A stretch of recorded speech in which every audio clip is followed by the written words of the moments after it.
the playfellow till evening is not available and she is not able to locate her playfellow, that is Kanhaiya. The poetess moves ahead and she says, I bowed my weeping face upon my palm. Mourning, oh, where art thou, my Ghanshyam? I bowed out of frustration, out of tiredness, out of fatigue. Radha bows her face, tears in her eyes are there because face is weeping. Face is not smiling because why she is weeping? Because she is frustrated. She has not been able to locate her playmate, Kanhaiya. So she says that I bowed my weeping face upon my palm. Palm becomes the basis of the face. When she is so much sad, she moans, she sobs, and she rests her face on her palm, moaning, oh, where art thou? And she addresses the god as Ghanshyam. Now, literally, Ghanshyam means, Ghan means dark, Ghan means these clouds, and Sham means of dark color. So, Ghanshyam, it is it is connected with Lord Krishna. So, she addresses the Lord as Ghanshyam and she requests, she urges, she pleads that please appear before my eyes. I am totally tired and frustrated and I am not able to locate you. So she bows her weeping face upon her palm and urges Ghanshyam. Then she moves ahead. Then, like a boat that rocks from keel to rafter, my heart was shaken by thy hidden laughter. And then comes the sudden laughter. The surprise comes. The surprise effect of this poem is revealed here, and the poetess, or in this persona, Radha, she says, then like a boat that rocks from keel to rafter. So the poetess has used a simile. And which is this simile? This simile is that of a boat. And this boat is tied from one of its ends from keel. But when the winds are quite fast, it starts rocking. So like a boat that rocks from keel to rafter, my heart was shaken by thy hidden laughter. And she says that my heart is filled with the sudden laughter of Kanhaiya, as if he is laughing loudly over her condition, over the condition of Radha.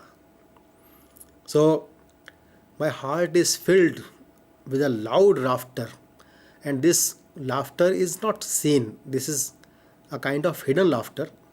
Now, because this laughter is felt, it is not heard, and this laughter is heard in the heart of Radha. Then the poetess moves ahead, and she says, then did thou mock me with thy tender malice, like nectar bubbling from my own heart's chalice? So she asks a question to Kanhaiya. Then did thou mock me? Now see the use of this word mock. Mock means making a mockery of. Now that means Kanhaiya is not serious. He is enjoying the condition of Radha, because she has not been able to locate him at any of the spots. So Radha simply asks a question, then did thou mock me? Are you mocking me? With thy tender malice? Malice, that means you have you have a ill feeling or bad feeling for me, but that is not harsh, that is tender. And Naidu, now as we have told, uh, as we have seen that she is an expert in making use of the appropriate words. So see the use of these two words very carefully. Then did thou mock me? Are you mocking me? With thy tender malice, that means you are enjoying my this pathos, you are enjoying my pathetic condition. You feel happy when I am sad, like nectar bubbling from my own heart's chalice. Now, again, the poetess, she presents this situation, this plight of Radha with a simile like nectar. Nectar means amrut. So, as if out of my heart's chalice, out of my heart's well, the drops of nectar, they are oozing out or they are bubbling. So that means she is Radha. Radha is feeling a feeling of love, and she wants to play games with Krishna. She is filled with a feeling of happiness, but she is not able to locate his her beloved his this character Krishna, and she doubts as if he is mocking her. Then we move ahead, and Radha goes on to say, thou saidest, O faithless one, self slain with doubt, why seekest thou my loveliness without? Now, again she poses a few questions. Thou saddest. Now, sadist, as all of you know, sadist is such a person who feels happy in the sorrows of others. So, Krishna, Lord Krishna, we would like to call him, he is playing games with his beloved Radha. And Radha calls him sadist, that you are enjoying my pathetic position. You are such a cruel character that I am not able to find you, and you are enjoying this situation of mine. Thou saidest, O faithful one, Radha calls Krishna as faithless. Why faithless? Because he has not kept the faith of Radha. So he is not a faithful character. Radha says that I am faithful to you, but you are faithless to me. When I am searching for you, and practically the whole day has passed away without any success, and you are enjoying this situation of mine, so you are a sadist and you are a faithless character, self slain with doubt. Now, here in this line, nobody can ever kill me, but I am totally self slain. I am slain, I am killed with myself. That means I have killed myself because of doubt.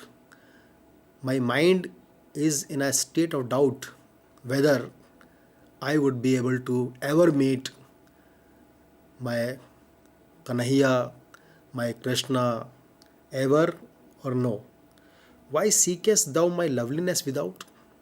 Now, Radha, in a state of sorrow, she puts a question to Lord Krishna, that you are enjoying my plight, and why you are seeking my loveliness? Why you seek my loveliness? You are a source of you are a source of problem for me, and you are seeking love from me. How it's possible? And asked wind or wave or flowering dell the secret that within thyself doth dwell. Sarojini Naidu, in yet another couplet, she moves ahead and she says in the persona of Radha, because Radha is the persona here, and Radha says that I asked wind or wave or flowering dell. Dell means valley. So the valley which is full of flowers. So I asked wind or wave or flowering dell, a valley of flowers, the secret that within thyself doth dwell. Dwell means live. So I'm asking about the secret, the kind of secret which lies, which dwells within you. The secret that within thyself doth dwell, because you are Lord. Radha says that you are considered a Lord, and I am your beloved. So I am asking wind or wave or flowing dell, what is this secret? But how can they know this secret? Because no person other than you can know about. Nobody can know about this secret, because you yourself ultimately you know about this secret. And the final couplet comes. The poetess Sarojini Naidu, in the persona of Radha. Now Radha says, I am of thee as thou of me. Apart, look for me in the mirror of thy heart. So Radha admits that I am of thee. Radhaji says that I am of thee. I completely belongs to you, none other else. So as thou of me, and similar applies to you, because you also belong to none other than me. So I am of thee as thou of me, because we two completely possess each other, and we cannot be of others, because we have accepted each other fully, completely, and we are devoted to each other. So I am of thee as thou of me. I am of thee as thou of me, apart. Now I am a part of you, and you are a part of me, and nobody can separate us, because we are a part and parcel of each other. And the last line, Radhaji says, look for me in the mirror of thy heart. So now this line, it appears as if Krishna is telling to Radha, I am of thee. Krishna says that I belong to you as you belong to me, as thou of me, apart. We are not separate. We are a part and parcel of. So when you are complaining that you are not able to find me, that is wrong. Your complaint is totally wrong, because you have looked for me at different places, at different times, in different manners. But you look for me in the mirror of thy heart. So if you want to find me, it would be better if you go to your heart, if you see in the mirror of your heart, that you will find me sitting there, smiling there, and enjoying the condition of yours. Now, with this line, Sarojini Naidu ends this beautiful poem, and the persona which is used here is that of Radha. Now, when we look at different aspects of this poem, because we have seen the meaning of this poem, we have seen different words in different contexts and how beautifully they are used, because initially we have told that this is a highly ornate poem, and it needs a kind of preparation to teach and study and learn this poem, and this is from a great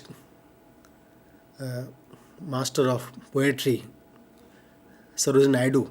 Now, friends, in this context, I would like to tell you that these three poets, Aurobindo, he was called Maharshi Arvind, Sarojini Naidu, and Rabindranath Tagore, also known as Gurudev, they three were considered as the master poets before independence. And after independence, again we have a lot of Indo-Anglian poets, and this number has multiplied to a much number. But when the journey started in Bengal, and Bengal became the hub of Indo-Anglian poetry. So Sarojini, she was basically not a Bengali, as Tagore and Aurobindo were. Aurobindo, in fact, he was born in Bengal, but later when he came to Gujarat, and afterwards, after participating in freedom movement, and he went on to Puducherry, the then Pondicherry, and he set up a ashram.